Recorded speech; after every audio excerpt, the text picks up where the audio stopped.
저희가 지난 2달 동안 한국을 다녀온 다음에 목사님이니까 당연하다고 생각하시겠지만 교회에 대한 생각을 많이 하고 지나고 있습니다. 우리 교회에 대해서, 순환을 교회에 대해서. 그러면서 과연 교회란 무엇인가라는 근본적인 질문을 거듭 하게 됩니다. 여러분과 나는 하나님의 크신 은혜로 교회에 속해서 수십 년을 살아왔습니다. 그럼에도 불구하고 교회란 무엇인가요? 라고 질문한다면 명확하게 정확하게 대답하는 사람들이 별로 많을 것 같지가 않습니다. 특별히 요즘 코비드 팬데믹 때문에 교회가 몇 달째 모이지 못하고 모두 비대면 예배를 드리는 이 시대 신자들이 아마 새삼스럽게 교회란 과연 무엇인가라는 그 교회 본질에 대해서 또 사명에 대해서 묻게 되는 것 같습니다. 우리가 어떤 이들은 수십 년, 어떤 이들은 거의 평생 교회에 속해서 살아가는데 과연 교회란 무엇인가, 누구인가, 교회의 본질이 무엇인가, 또 교회의 기초적인 기본적인 사명이 무엇인가를 바로 아는 것은 참 중요한 것이라고 생각합니다. 그렇지 않으면 평생 교회 중심으로 신앙생활을 하면서도 정작 교회로서 나는 누구인지, 내가 그리고 우리가 교회가 무엇을 왜 해야 되는지를 모르고 별로 생각 없이 고민 없이 습관적으로 믿고 살아갈 수 있기 때문인 거지요. 흔히 교회를 건물이나 장소 또는 대표 담임 목사 위주로 생각합니다. 미주에서는 흔히 최한 목사 교회, 로버트 목사 교회 이런 식으로 표현하는 경우도 많고요. 아니면 대치동 교회라든지 교회 건물을 연상하면서 교회를 말하는 경우가 많이 있지요. 아니면 교회는 하나님의 말씀을 전해야 되고 성례를 집행하고 권징을 행해야 된다. 또는 교회는 하나님의 말씀을 전하고 성례를 집행하는 목사님과 또 섬기는 장로님과 집사님들로 구성되어 있다. 이렇게 구조적으로 직제 중심으로 생각하는 경우도 많이 있을 것 같습니다. 물론 이런 설명이 다 틀린 건 아니지요. 그러나 이것보다 더 근본적인 교회의 본질과 사명에 대한 이해가 올바르지 않다면 점차 건강한 교회로 성장하거나 또는 건강한 신앙생활을 하는 것이 쉽지 않게 되는 줄로 믿습니다. 여러분 생각해 보면 교회의 본질은 교회란 누구인가? 교회란 무엇인가에 관한 질문의 대답이죠. 또 교회의 사명이란 교회가 무엇을 꼭 해야 되느냐, 가장 중요하게 할 것이 무엇이냐라는 어떤 행위에 대한 질문의 대답이 될 것입니다. 그래서 오늘은 대분이 하나인 삼위일체 하나님, 각위의 하나님과 연관된 측면에서 나타난 교회의 본질 그리고 거기에 따른 사명이 무엇인지를 성경에서 살펴보려고 합니다. 비유로 이 시도를 설명하자면 우리 부모님들이 계시잖아요. 어머니와 아버지가 계시고 각각이 전해주신 유전적인 인자들이나 또는 문화적인 인격적인 특징들이 있고 신체적인 특징들이 있는데 그것이 각자 안에 조합이 되고 드러나는 것이 다 다를 수 있잖아, 그죠? 이런 거를 한번 살펴보자는 의도인 것입니다. 그래서 이런 면에서 성경이 교회의 본질을 무엇이라고 말씀하시는지를 살펴보고요. 또 성경이 교회가 가장 중요하게 알고 행할 것이 무엇이라고 말씀하는지를 살펴보기 원합니다. 그러면서 지금까지 우리는 교회를 어떻게 알고 있었고 어떻게 교회 생활을 신앙생활을 해왔는지를 재평가하는 되돌아보는 그런 시간도 되기를 바랍니다. 제가 성경에서 배운 첫째, 신자 각 개인은 하나님의 자녀이고 교회는 하나님의 자녀들의 공동체이다. 그러므로 교회의 가장 으뜸되는 사명은 서로 사랑하면서 아버지 하나님을 섬기는 것이다. 성경 많은 곳을 보면 예수님을 믿고 따르는 신자들을 하나님의 자녀라고 말씀합니다. 요한복음 1장 12절 영접하는 자 곧 그 이름을 믿는 자들에게는 하나님의 자녀가 되는 권세를 주셨으니 라고 하나님의 자녀라고 말씀하지요. 에베소 2장 19절 표준 세번역으로 보면 그러므로 이제부터 여러분은 외국 사람이나 나그네가 아니요 성도와 같은 시민이요 하나님의 가족입니다 라고 설명합니다. 요한일서 3장 1절 보라 아버지께서 어떠한 사랑을 우리에게 베푸사 하나님의 자녀라 일컬음을 받게 하셨는가 우리가 그러하도다. 이렇게 성경은 거듭해서 신자들 각 개인이 하나님의 자녀이고 또 하나님의 가족의 일원이다라고 말씀합니다. 그러므로 교회란 당연히 하나님 아버지의 자녀와 가족들의 공동체다라고 정의할 수 있겠습니다. 그러니까 자연스럽게 교회의 가장 우선적인 사명이 무엇일까요? 가족들이 서로 사랑하면서 아버지이신 하나님을 섬기는 것이다 라고 규정할 수 있겠습니다.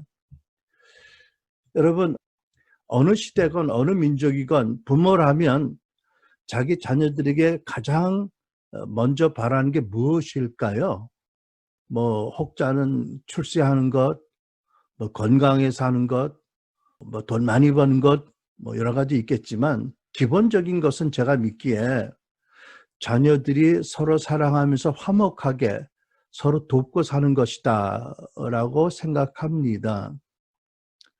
여러분 우리가 자녀들을 두고 있는데 자녀들이 서로에게 무관심하거나 관계하지 않고 지내거나 더 나아가서 서로 미워한다면 그 부모의 마음이 얼마나 아프겠어요? 근데 여러분 이런 부모의 마음이 어디서부터 왔을까요? 나는 그것이 모든 사람을 지으신 하나님의 아버지의 마음으로 비롯된 것이다 라고 믿습니다. 여러분 교회는 하나님의 자녀 공동체입니다. 가족 공동체입니다. 그래서 우리 교회처럼 미국, 캐나다, 뭐 일본, 한국 멀리 서로 떨어져 있고 또 만나는 시간이 극히 제한적이고 그럼에도 불구하고 교회의 본질은 하나님의 가족이다라는 것이지요. 어떤 이들은 일주일에 단 한 번, 한두 시간 주일날 잠시 만나고 헤어지지만 또 요즘은 몇 달째 대면으로 만나지도 못하지만 어디서 살든 무엇을 하고 살든 가족은 가족인 것이지요. 여러분 나중에 이제 여러분들 자녀들이 출가를 하고 뭐 손주들 낳고 그러면 가장 기쁜 날이 어느 날일까요? 다 모이는 날, 그죠? 가족들이 다 모이는 날, 그리고 화목하게 지내는 것을 보면서 가장 기뻐할 것입니다. 부모로서. 예수님께서 요한복음 13장에서 새 계명을 너희에게 주노니 서로 사랑하라. 내가 너희를 사랑한 것 같이 너희도 서로 사랑하라. 너희가 서로 사랑하면 이로써 모든 사람이 너희가 내 제자인 줄 알리라고 분부하셨어요. 그러니까 서로 사랑하는 것이 교회의 가장 우선적인 특질이다. 사명이다라는 말씀인데 요즘 같이 이렇게 초대형 교회들이 성공한 교회로 이렇게 치부되는 시대에 살다 보면 이 말씀을 따라 사는 것이 참 쉽지 않다. 물론 여러 가지 노력을 하지만 그리고 교회 안에 사랑이 있는가? 아마 많은 사람들이 회의하고 질문하고 세상도 그것을 물어볼 것이라고 믿습니다. 자, 그렇다면 우리가 가끔 보고 이따금 보더라도 멀리 헤어져 살아도 가족인데 하나님이 가족으로 서로 사랑하라고 분부하셨는데 어떻게 사랑할 수 있을까? 곳곳마다 많은 교회들이 있고 교단이 다른 교회들이 있고 또 같은 교단에 속한 교회들도 많이 있어요. 또 한 교회 안에도 사회적인 신분이나 또는 어떤 정치적인 입장이나 또는 개성과 특성이 다 다른 이들이 얼마나 많이 있어요. 핵가족 안에서도 심지어 부부 사이에서도 생각이 다르기 때문에 때로 다툼이 있고 불화할 때가 있는데 이렇게 다양한 입장에 사는 성도들이 신자들이 어떻게 가족으로 믿고 알고 사랑할 수 있을까? 이것도 쉽지 않은 질문이라고 생각합니다. 여러분 어떻게 생각하세요? 어떻게 우리가 하나님의 가족으로 서로 사랑할 수 있을까? 저는 이렇게 생각합니다. 먼저 나를 온 세상을 창조하시기 이전부터 알고 사랑하시는, 개인적으로 사랑하시는 하나님의 사랑을 받는 것부터 시작해야 된다고 생각합니다. 그러니까 무엇보다도 남을 사랑하기 이전에 나 자신을 하나님 안에서 사랑하는 법을 배워야 된다. 내 이웃을 내 몸같이 사랑하라는 말씀의 우선적인 단계는 내 몸을 내가 사랑하는 것이고 그 다음에 이웃을 사랑하는 거 아니겠어요? 그죠? 제가 돌이켜보면 특히 예수님 믿기 전에 거의 자학적인 스타일로 살았는데 나를 사랑하지 않았던 거예요. 아니 미워하고 학대를 하며 살았거든요. 근데 엄청난 하나님의 사랑을 느낀 그 순간부터 시작된 것이 뭐예요? 아, 내가 나를 용서해야 되겠구나.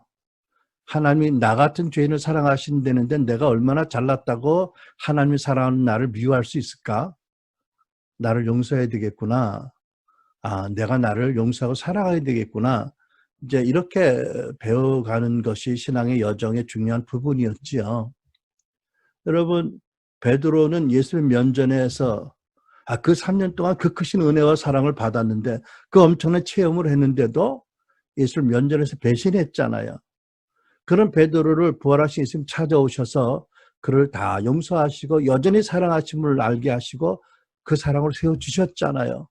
마찬가지로 여전히 내 안에 불신앙이 있고 여전히 자기중심적인 체제가 강하고 이기적이고 음란함이 있고 문제가 여전히 있음에도 불구하고 예수님이 사랑하시듯이 나를 사랑하는 하나님의 사랑 안에서 내가 거듭 나를 용서하고 그 사랑으로 채워지는 게 가장 근본적인 스텝이라고 믿습니다. 두 번째는 어떻게 되나요? 그 하나님이 나를 용서하고 사랑하신 것 같이 저도 용서하고 사랑하신다. 믿는 신자 한 사람 한 사람이 하나님의 사랑하는 자녀다. 라는 진리가 우리 마음에 깊이 새겨져야 되겠죠. 우리가 실제적으로 사랑을 표현하고 나눌 방법이 없더라도 저도 예수님의 십자가에 못 박을 만큼 하나님을 사랑하신 대상이고 사랑하신다. 라는 진리를 마음에 새겨야 될 줄 압니다. 그죠? 그리고 우리가 장차 영원한 내세 천국에 가면 영원히 한 가족으로 함께 살아야 될 영원한 운명체다. 뭐 이런 믿음이 우리 안에 있어야 되지 않을까요? 네. 이렇게 자신과 서로 사랑하는 법을 배우는 것이 우리가 신자로서 평생 동안 배울 것이라고 생각합니다. 가장 기본적인 사명이고 최우선적인 사명이 이것이다. 서로 사랑하는 것, 그래서 하나님 아버지를 기쁘시게 하는 것이다 라고 믿습니다. 살다 보면 상처받아 아플 때도 있고 병들어 고통당할 때도 있고 연약해질 때도 있고 오해를 해서 억지를 쓸 때도 있고 그래서 미울 때도 있고 뭐 남의 자식처럼 뭐 스포츠를 잘하는 것도 아니고 뭐 공부를 잘하는 것도 아니고 처세술이 뛰어난 것도 아니고 때로는 많이 못 배운 이들도 있고 무식한 지체도 있지만 다 가족이다. 다 형제다. 여러분, 여러분과 내가 자식들을 참 사랑하는데 우리 자식이 다 잘해서 다 뛰어나서 다 훌륭해서 그러나요? 아파도 못나도 막 불구자로 태어나도 우리가 사랑하는 게 자식이고 부모잖아. 그죠? 안 볼 수도 없고 내다버릴 수도 없고 끊을 수도 없고 품고 사랑하는 것. 교회는 이렇게 하나님의 자녀로서 가족으로 권속으로 부름을 받은 것이다. 이게 교회 본질이다. 그러므로 교회 첫째 되는 본질이란 한 분 하나님의 자녀 공동체이고 각 신자가 자녀들이고 교회 으뜸되는 사명이란 서로 사랑하면서 한 분 아버지 하나님을 기쁘시게 섬기는 것이다.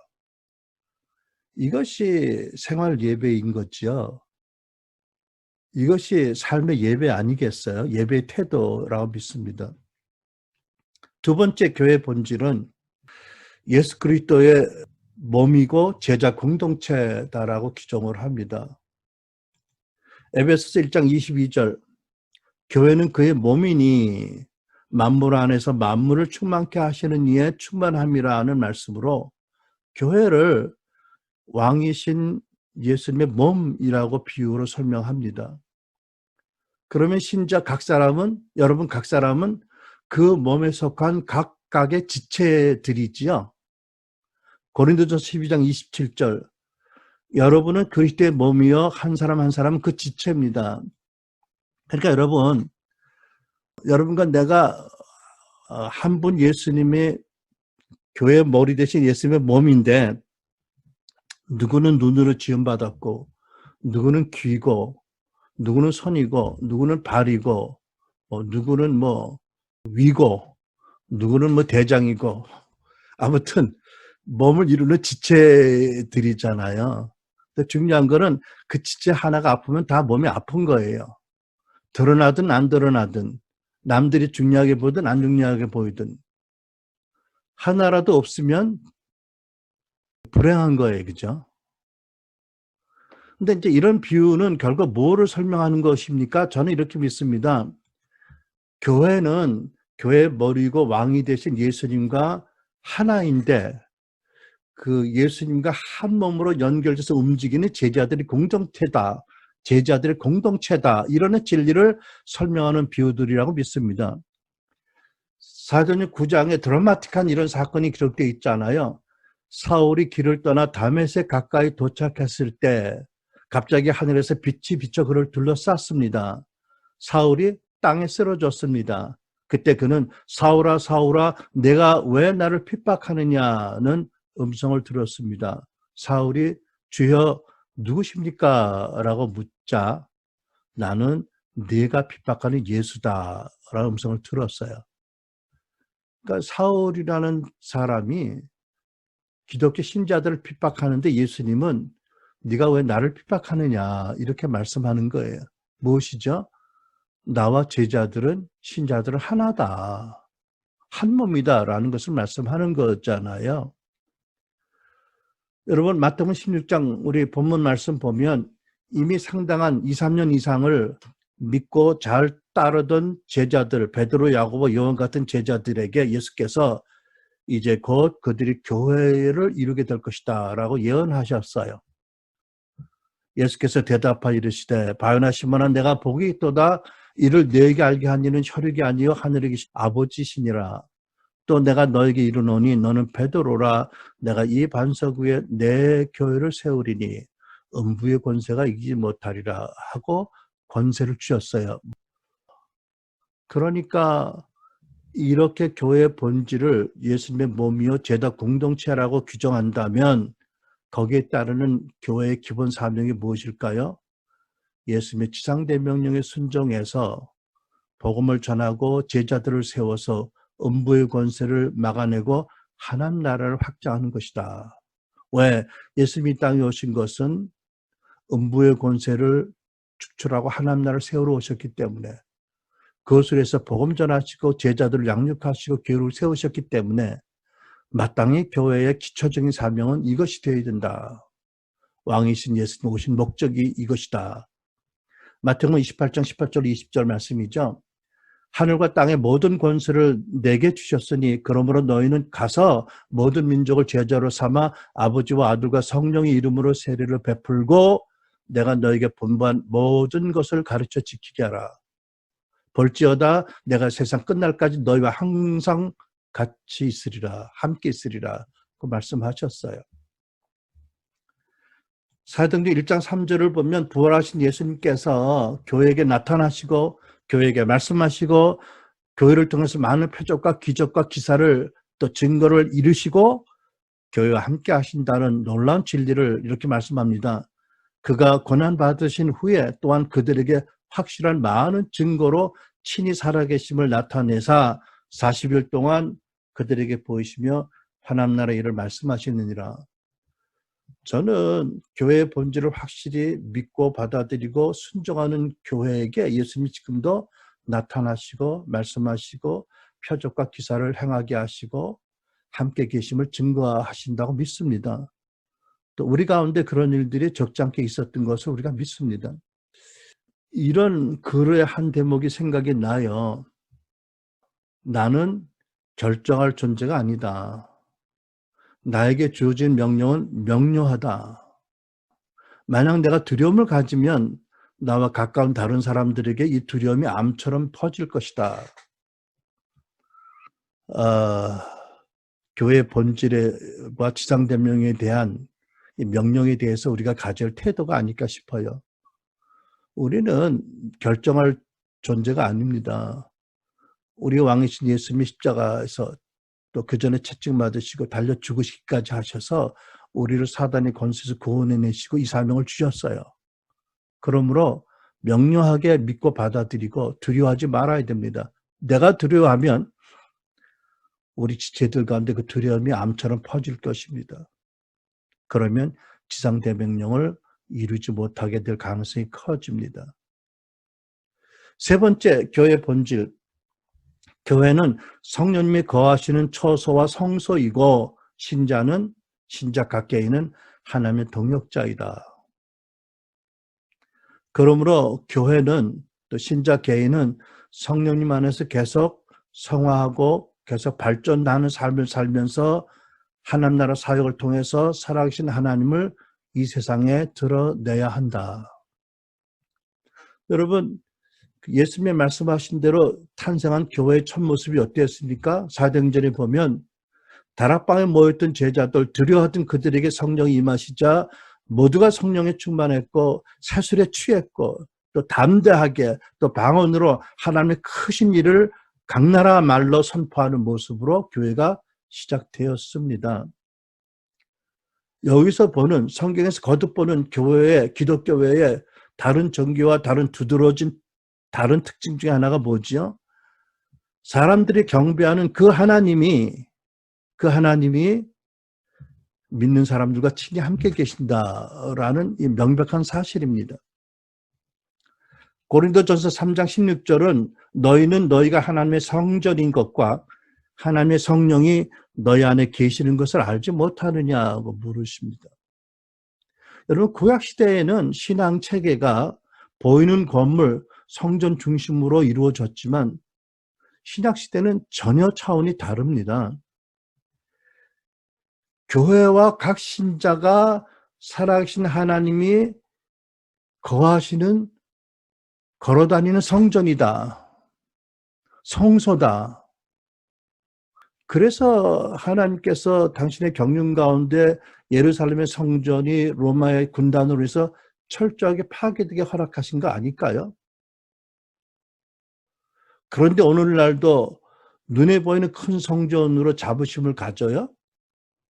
뭐 그럴 수 있어요. 그러나 그거보다도 내가 바로 성전이다. 하나님이 나와 함께 계신다. 이 명백한 진리가 감격적으로 고백되어야 되지 않을까요? 우리 가정교회 건물이 없어서 여러분 좀 열등감을 느끼세요? 그건 여러분의 선택인데 나는 이 진리 안에서 여러분이 담대해졌으면 좋겠어요. 네. 고린도후서 1장 22절 하나님께서는 또한 우리를 자기의 것이라는 표로 인치시고 성령으로 인치시고 그 보증으로 우리 마음의 성령을 주셨습니다. 하나님께서 어디에다 당신의 성령을 주셨다고요? 우리 마음입니다. 이런 면에서 우리 마음이 건강하고 깨끗하게 돼야 되겠죠. 그렇다면 우리가 성소라는 것을 날마다 더 경험하고 살 거라고 믿습니다. 고린도전서 3장 9절 우리는 하나님의 동역자들이요 하나님의 집이니라. 여러분, 저는 하나님의 성령님의 임재하심을 물론 기록된 말씀에서부터 믿어야 되지만 그분의 임재를 우리가 느끼고 만질 수도 있고 들을 수도 있고 우리의 지각을 통해서도 감지할 수 있어야 된다고 믿습니다. 왜? 원래 아담과 하와가 그렇게 지어졌기 때문에 예수님 안에서 회복된 우리가 그렇게 되는 것이 마땅하다. 성령님이 막연한 어떤 공기 같은 존재가 절대 아니다. 보이지 않으시지만 실존하시는 아주 인격적이고 전능하시고 그 지혜와 그 아름다움이 말로 할 수 없는 그분이 그러나 우리에게 당신을 나타나기 기뻐하는 분이다. 때로는 모습으로, 때로는 환상으로, 때로는 꿈으로, 때로는 예언적인 사역을 통해서, 때로는 치유의 능력을 통해서, 다양한 은사를 통해서, 때로는 심지어 냄새로, 느낌으로, 감각으로 당신이 우리 함께 하심을 나타냈잖아요. 그죠? 때로 온몸이 뜨겁게 하시고 마음이 뜨겁게 하시고 때로는 주체하지 못한 능력으로 임하시고 그러나 항상 동일하게 역사하지 아니하시는 그분을 당연히 우리는 더 경험하고 더 알게 되기를 소망해야 된다고 믿습니다. 그래서 이러한 모든 걸 통해서 말씀과 성령의 나타남을 통해서 신자들은 성령님 안에서 계속해서 치유되고 변화되고 성화되고 성품적으로 삶이 예수님을 닮아가야 됩니다. 또 신자들이 성령이 주시는 은사와 기름 부으심과 말씀과 권능으로 살아계신 하나님을 나타낼 때 표적과 때로는 권능으로 사역적으로 나타나야 될 줄로 믿습니다. 성령님 안에서 계속 변화되고 성장하고 더 발전하고 더 온전하게 되어서 내적으로 성령의 열매를 많이 맺어서 성품적으로 예수님을 닮아가고 외적으로 성령의 은사와 기름 부음으로 말미암아 예수님이 하셨던 사역의 본을 받아서 예수님의 성령으로 하나님 나라 사역하셨던 것처럼 사역해야 되는 것이 우리의 사명이다. 교회의 사명이다라고 저는 정리합니다. 그래서 하나님 나라를 확장하는 것이다. 그 성령과 주고받는 기쁨으로 이 세상을 이겨가는 것이다. 그래서 예수님께서 요한복음 14장에 보면 내가 아버지께 구하겠으니 그가 또 다른 보혜사를 너에게 주사 영원토록 너희와 함께 있게 하시리니 말씀하셨어요. 요한복음 14장 16절 보혜사 곧 아버지께서 내 이름으로 보내실 성령 그가 너에게 모든 것을 가르치시고 내가 너에게 말한 모든 것을 생각나게 하시리라 하셨습니다. 요한일서 2장 너희는 주께 받은 바 기름 부음이 성령님이 너희 안에 거하시나니라고 말씀하셨잖아요. 그죠? 우리와 함께 가시고 당신을 나타냄을 결코 주저하지 않으시는 우리를 기뻐하시는 성령님 안에서 우리가 변화되고 변화된 모습으로 변화된 성품으로 변화된 삶의 모습으로 또 성령이 주시는 권능으로 성령의 말씀으로 복음을 전하고 하나님 나라를 섬기는 것 이것이 우리의 세 번째 기본적인 사명이다라고 정리해 봅니다. 오늘 이같이 살펴본 대로 교회 으뜸되는 본질이 무엇입니까? 하나님의 자녀 공동체다. 그러므로 교회의 첫 번째 부르심은 가족들을 서로 사랑하면서 아버지 하나님을 기쁘시게 섬기는 거다. 두 번째, 교회의 본질은 예수님, 왕이신 예수님의 몸이고 제자 공동체다. 그러므로 왕이신 예수님 하신 것처럼 복음을 전하고 제자들을 세우고 지정된 명령에 순종해서 하나님 나라를 계속 확장해야 된다. 세 번째 교회의 본질은 성령님이 거하시는 초소 성소이다. 살아있는 성소이다. 집합적으로 개인적으로. 그러므로 우리는 성령 안에서 예수님을 더 닮아서 변화되고 발전하면서 하나님의 말씀과 성령의 능력과 은사와 기름 부음으로 하나님의 살아계심을 온 세상에 불신자들에게 표적과 기사와 권능으로 복음으로 드러내야 된다. 이렇게 세 가지로 교회의 본질, 또 각 세 가지로 교회의 본질이 있다는 사명을 정리해 보았습니다. 저는 특별히 교회가 모이지 못하는 이 시대에 교회가 무엇인가를 묻는 이들에게 이 말씀이 하나님의 말씀이 마음에 새겨지고 여러분에게 나에게 이 말씀이 새겨지고 이 말씀을 따라 생각하고 생각이 변하고 살아가는 모습이 변하고 언어가 바뀌고 삶이 바뀌어지는 사역이 바뀌어지는 우리들이 되기를 간절히 기도합니다. 기도하겠습니다.